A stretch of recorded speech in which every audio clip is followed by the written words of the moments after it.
గౌతముడు గోదావరిని భూమి మీదకి తీసుకొచ్చినప్పుడు ఆ, ఆ, గౌతముడు గోవుని చంపారని అన్ని సాటి వాళ్ళందరూ అంటే ఆ ఆ వచ్చిన పాపానికి గోదావరిని తీసుకొచ్చాడు. ఆ గోదావరి గోవు మీద పారిన తర్వాత నేను మళ్ళీ వెళ్ళిపోతాను శివుడి జటాజూటంలోకి అంటే, అలా కాదమ్మా, ఇక్కడ నువ్వు దక్షిణ గంగగా ఉండాలి అంటే, నేను అలా ఉండాలి అంటే నువ్వు కృతజ్ఞుల్ని క్షమించావు, అందువలన నేను ఇక్కడ సంవత్సరానికి 5 రోజులు తప్ప ఉండలేను అంటుంది.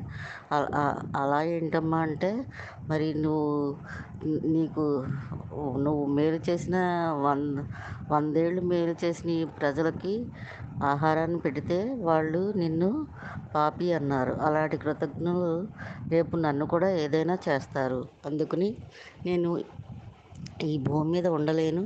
ఉన్న 5 రోజుల కంటే నేను ఉండలేను సంవత్సరానికి. నువ్వు వాళ్ళకి శాపానుగ్రహాన్ని ఇస్తేనే తప్ప నేను ఈ భూమి మీద ఉండలేను అంటుంది. అప్పుడు గౌతముడు తనని రాళ్లతో కొట్టిన వాళ్ళని,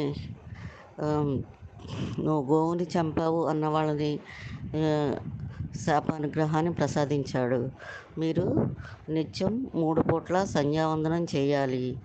తర్వాత పితృకార్యాలు శ్రద్ధాభక్తులతో వచ్చినప్పుడు చేయాలి. అలా చేస్తే మీ పాపం పోతుందని శాపానుగ్రహాన్ని ఇచ్చాడు.